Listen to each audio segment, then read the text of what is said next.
सभी भक्तजनों को जय सिया राम। जय श्री राम। आप सभी लोगों का आध्यात्मिक भक्ति ज्ञान चैनल में बहुत बहुत स्वागत है। आपने पिछले वीडियो में सुना किस प्रकार से भगवान राम और लक्ष्मण विश्वामित्र जी सहित यज्ञशाला में प्रवेश किए हैं। सभी ने प्रभु का सुंदर दर्शन किया है। आज इस वीडियो में आप श्रवण करेंगे माता सीता जी का, माता जानकी जी का यज्ञशाला में प्रवेश करना और कैसा रूप है माता सीता का। तुलसीदास जी ने बड़ा ही सुंदर इसका वर्णन किया है। ये बहुत ही सुंदर प्रसंग है, बहुत ही सुंदर कथा है। तुलसीदास जी लिखते हैं, जाने सो अवसर सिय तब पठही जनक बुलाए, चतुर सखी सुंदर सकल सादर चली लवाए। स्वअवसर पाकर के जनक जी ने सीता जी को बुलावा भेजा है। तब चतुर और सुंदर सखियां आदर पूर्वक उन्हें लिवा करके चली हैं। और तुलसीदास जी लिखते हैं, सिय शोभा नहीं जाय वखानी, जगदम्बे का रूप गुण खानी, उपमा सकल मोह लगु लागी, प्राकृत नारी अंग अनुरागी। तुलसीदास जी कहते हैं कि सीता जी की जो शोभा है उसका वर्णन नहीं किया जा सकता है। वो जगजननी जगदम्बिका हैं, उनके रूप का वर्णन नहीं किया जा सकता। वो रूप की खानी है, शोभा की समुद्र हैं, शोभा की खानी है, उनका वर्णन नहीं किया जा सकता। और उनकी किसी से उपमा भी नहीं की जा सकती, क्योंकि उनकी सीता जी की किसी से उपमा देने का मतलब उनको लघु करना है, छोटा करना है। बहुत ही सुंदर रूप है सीता जी का।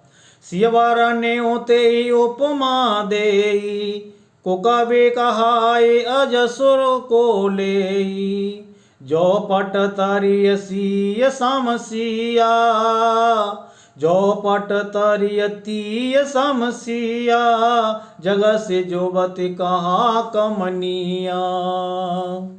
सीता जी के वर्णन में उन्हीं उपमाओं को देकर कौन कुकवि कहलाएगा, उपमा देकर के कौन कुकवि कहलाएगा, कवि से कुकवि कौन बनेगा। अर्थात सीता जी की किसी से उपमा नहीं की जा सकती। जगत में कोई भी ऐसी सुंदर स्त्री नहीं है जिससे सीता जी की, जानकी जी की उपमा की जा सके।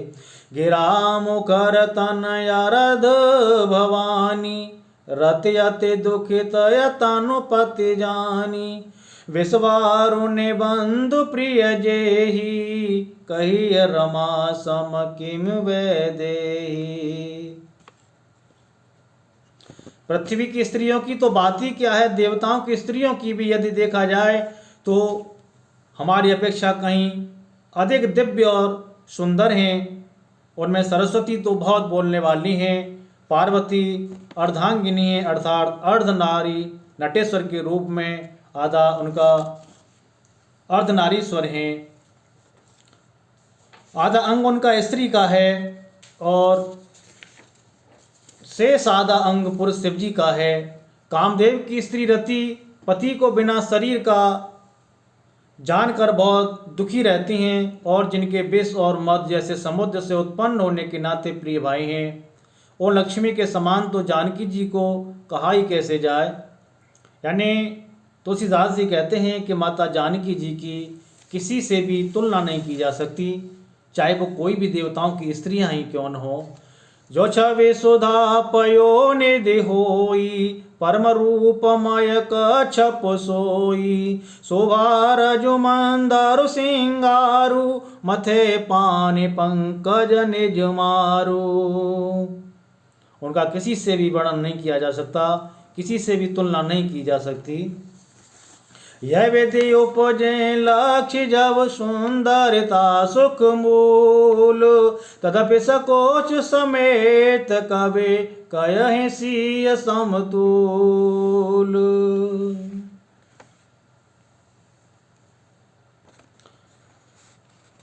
जानकी जी का दिव्याति दिव्य परम दिव्य विग्रह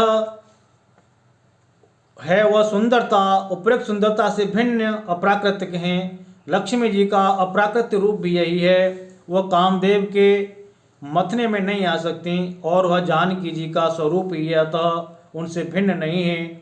उपमा दी जाती है भिन्न वस्तु के साथ। सीता जी की किसी से तुलना करना सीता जी को लघु छोटा करने जैसा है।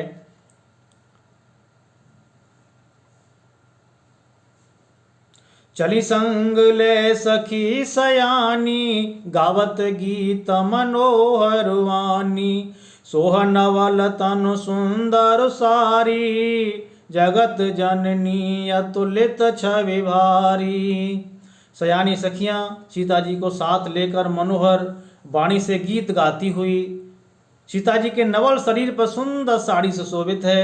जग जननी की महान छवि बड़ी अतुलनीय है, उसका वर्णन नहीं किया जा सकता। भूषण सकल सुदेश सुहाए, अंग अंग रच सखिन बनाए। रंग भूमि जब सिय पगुधारी, देखि रूप मोहे नर नारी। सब आभूषण अपनी अपनी जगह पर सुशोभित हो रहे हैं, जिन्हें सखियों ने अंग अंग में भली भांति सजा कर पहनाया है। सीता जी ने रंग भूमि में जब पैर रखा तब उनका दिव्य रूप देख करके स्त्री पुरुष सभी मोहित हो गए हैं। हरसे सोरन दोंदवी बजाई, वरसे प्रसून अपछरा गाई। पाने सरोज सोह जय माला, आव चट चित सकल भुआला। देवताओं ने हर्षित होकर नगाड़े बजाए और पुष्प बरसाकर अप्सराएं गाने लगीं। सीता जी के कर कमलों में जयमाला सुशोभित है। सब राजा चकित होकर अचानक उनकी ओर देखने लगे। सिय चकित चित राम है चाहा, भये मोह बस सब नर नाहा। मुनि समीप देखे दो भाई, लगे ललकी लोचन निधि पाई। सीता जी चकित चित्त से श्री रामचंद्र जी की ओर देखने लगी हैं। तब सब राजा लोग मोह के बस हो गए। सीता जी ने मुनि के पास बैठे हुए दोनों भाइयों को देखा तो उनके नेत्र अपना खजाना पाकर ललचाकर वहीं श्री रामचंद्र जी में जा लगे, वहीं स्थिर हो गए। गुरजन लाज समाज बड़, देख सिंह सकुचाने। लागे बिलोकन सखिन तनु रघुवीर ओरयानी। परंतु गुरुजनों की लाज से तथा बहुत बड़े समाज को देखकर सीता जी सकचा गईं और वे श्री रामचंद्र जी को हृदय में लाकर अपने हृदय में बसा करके सखियों की ओर चली हैं। राम रूप यरुषिय छवि देखे, नर नारी न परिहरि निवेशे। सोचहि सकल कहत सको चाही, विदिशन विनय करहि मनु माही। श्री रामचंद्र जी का रूप और सीता जी की छवि देखकर स्त्री पुरुषों ने पलक मारना छोड़ दिया है। सब एकटक उन्हीं को देखने लगे हैं। सभी अपने मन में सोचते हैं पर कहते सब चाहते हैं।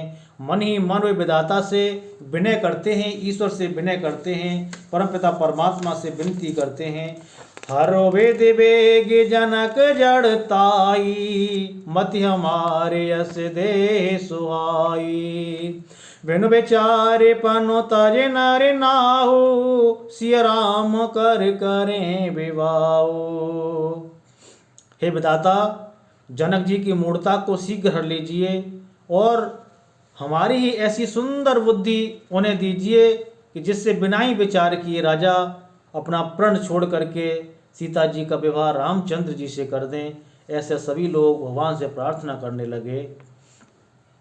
जग बल कयहि भाव सब काहू, हटकीने आनता हूँ और दाहू। यही लाल सा मगन सब लोगू, बरसावरो जान की जोगू। संसार उन्हें भला कहेगा क्योंकि यह बात सब किसी को अच्छी लगती है। हट करने से अंत में भी हृदय जलेगा।